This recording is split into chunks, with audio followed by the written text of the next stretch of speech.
दोस्तों आज हम आपको उन 4 मूर्तियों के बारे में बताएंगे जिन्हें घर में रखने से बर्बादी और मौत के सिवाय कुछ नहीं आता। दोस्तों हिंदू धर्म के अनुसार घर में सभी देवी देवताओं के लिए एक अलग से ही स्थान बनाया जाता है। हिंदू धर्म में जैसे जैसे देवताओं के लिए स्थान बता रखे हैं लोग ने, वैसे ही अपने घर में देवताओं को स्थापित किया है। आप सभी के घर में ही देवी देवताओं का मंदिर तो जरूर होगा, उसी के साथ उन देवी देवताओं की मूर्तियां एवं तस्वीर भी जरूर होंगी। सभी के घर में पूजा घर भी जरूर बना होगा, परंतु इस बारे में बहुत ही कम लोगों को जानकारी है कि घर में 4 ऐसी देवताओं की मूर्ति कभी नहीं रखनी चाहिए। अगर इन्हें घर में रख दिया जाए तो इससे घर में बर्बादी के सिवाय कुछ नहीं आता। घर में सब कुछ अशांत रहता है।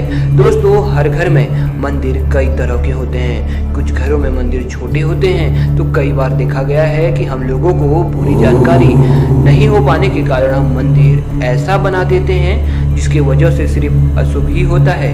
वास्तु शास्त्र के मुताबिक घर का मेन गेट, कमरे, किचन, सीढ़ियाँ, घर का मंदिर, ये सब वास्तु दोष से मुक्त होने अति आवश्यक हैं। घर के सारे स्थान बहुत ही महत्वपूर्ण बताए गए हैं। घर में मंदिर वाला स्थान तो सबसे महत्वपूर्ण होता है।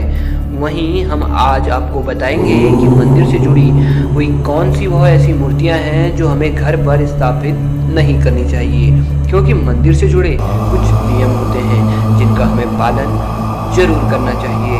अगर आप अपने घर में बिना देखे ही ऐसे ही मंदिर बना लेते हैं तो उसका फल आपको बिल्कुल भी प्राप्त नहीं होता, उल्टा आपको नुकसान ही उठाना पड़ता है। मंदिर का स्थान घर में बहुत ही खास महत्व रखता है। घर की सुख शांति के लिए मंदिर का स्थान ही नहीं बल्कि उसमें रखी जाने वाली मूर्तियाँ और उसमें रखी जाने वाली चीज़ें भी उतना ही अधिक महत्व रखती हैं। दोस्तों सर्वप्रथम आपको बता दें कि घर के मंदिर को हमेशा ही साफ रखना चाहिए। कभी भी मंदिर में धूल, मिट्टी आदि चढ़ी नहीं होनी चाहिए या फिर गंदगी नहीं आनी चाहिए। मंदिर में कभी भी अंधेरा नहीं होना चाहिए। मंदिर में हमेशा रोशनी होनी चाहिए। दोस्तों मंदिर में किसी भी तरह की खंडित मूर्ति आप न रखें। सर्वप्रथम इस बात का ध्यान रखें कि घर में कोई भी टूटी मूर्ति ना हो। आज हम 4 ऐसे देवी देवताओं के बारे में बताएंगे जिनकी पूजा घर पर नहीं होनी चाहिए। जी हाँ दोस्तों, तो सबसे पहले देव हैं दोस्तों भैरव देव। भैरव देव भगवान शिव के ही एक अवतार हैं। दोस्तों भैरव देव की मूर्ति कभी भी अपने घर के मंदिर में नहीं रखना चाहिए। अब आप बोलेंगे कि ऐसा क्यों है? ऐसा इसलिए क्योंकि भैरव देव तंत्र विद्या के देवता माने जाते हैं। भैरव देव की पूजा जरूर करनी चाहिए, परंतु घर के अंदर भूलकर भी हमें ऐसा नहीं करना चाहिए, बल्कि घर के बाहर आप ऐसा कर सकते हैं। घर के अंदर यदि भैरव देव की पूजा की जाती है तो घर में अनजानी घटना घटित होती है और वह घर बर्बादी की ओर जाता है। दोस्तों भैरव देव की मूर्ति को हमें घर के अंदर मंदिर में नहीं रखना चाहिए। अब हम जानते हैं दूसरी ऐसी मूर्ति के बारे में जिसे घर के अंदर नहीं रखना चाहिए। तो दोस्तों दूसरी मूर्ति है नटराज जी की। हम में से कई लोग ऐसे होंगे जो नटराज जी की मूर्ति को घर में रखते होंगे। नटराज की मूर्ति दिखने में तो बहुत सुंदर लगती है। नटराज मूर्ति भगवान शिव की ही रौद्र रूप है। फिर भी दोस्तों नटराज की मूर्ति को आप भूलकर भी घर के अंदर न रखें, क्योंकि दोस्तों नटराज भगवान शिव के रौद्र रूप हैं, यानी भगवान शिव के क्रोधित रूप। हम मनुष्य में इतना साहस नहीं कि हम भगवान भोलेनाथ के क्रोध को झेल सकें, इसलिए नटराज की मूर्ति को आप भूलकर भी घर में ना रखें। यदि आप ऐसा करते हैं तो इससे घर में हमेशा अशांति रहती है, सभी को गुस्सा आता है और बहुत बड़े बड़े झगड़े घर पर हो जाते हैं। इसलिए शिव के इस रौद्र रूप को आप घर में बिल्कुल भी ना रखें। आप घर के बाहर नटराज की पूजा कर सकते हैं। हम ऐसा नहीं बोल रहे कि इनकी पूजा आप ना करें, बल्कि हम ऐसा बोल रहे हैं कि इनको आप घर के अंदर ना रखें। वहीं दोस्तों अब हम तीसरी मूर्ति के बारे में जानेंगे। दोस्तों तीसरी मूर्ति है राहु और केतु की मूर्ति। घर में राहु और केतु की मूर्ति को रखना अशुभ माना जाता है।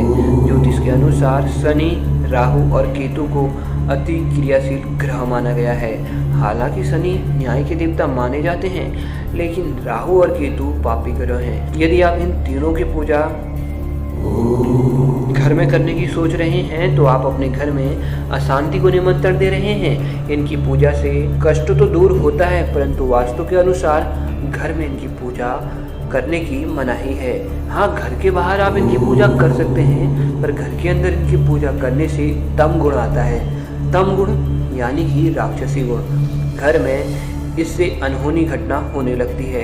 ऐसी अनहोनी घटना होने लगती है जो कि हमारे जीवन को अस्त व्यस्त कर देती है और हमारा हर कार्य बनता बिगड़ना शुरू हो जाता है। इसलिए इस बात का आपको विशेष ध्यान रखना है कि राहु और केतु की मूर्ति को आप घर पर ना रखें, और इसके साथ ही शनिदेव की मूर्ति भी हाँ आप बाहर इनकी पूजा कर सकते हैं। दोस्तों, अब बात कर रहे हैं हम चौथी मूर्ति की।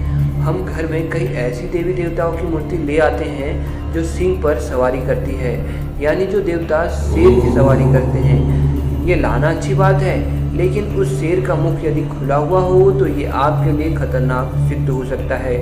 सिंह की सवारी किए हुए देवता की मूर्ति आप घर में जरूर लेकर आएं, परंतु शेर उस मूर्ति या तस्वीर पर शांत होना चाहिए। ऐसी कोई भी मूर्ति आप घर पर न लाएं जिस पर सिंह रुद्र अवस्था में हो, क्योंकि अधिकतर मूर्तियों में आपने देखा होगा कि माता शेर पर सवार होती है तथा उस समय माता क्रोधित रूप में होती है तथा माता का सिर राक्षस का वध कर रहा होता है और उसका मुंह खुला होता है और माता का ये रुद्र रूप होता है तथा साथ ही शेर का भी यह क्रोधित वाला ही रूप होता है। ऐसी मूर्तियां घर में अशांति और घर का हर कार्य बिगाड़ने वाली होती है, क्योंकि हम इंसान हैं और देवता के क्रोध को हम नहीं जीत सकते। तो दोस्तों, इन बातों का आपको विशेष ध्यान रखना है जब आप घर में भगवान की मूर्ति लाने की सोच रहे हो, क्योंकि घर में केवल मंदिर ही एक ऐसी जगह होती है जो पूरे घर में शुभता का वातावरण उत्पन्न करती है, और ऐसे में यदि हम उस शुभ स्थान को ही अशुभ कर देते हैं तो उस दिन से ही हमारी बर्बादी आरंभ हो जाती है। दोस्तों, ऐसे ही पूजा से संबंधित या पूजा घर से संबंधित कोई जानकारी आपको चाहिए तो आप हमें कमेंट बॉक्स पर पूछ सकते हैं। अभी के लिए धन्यवाद।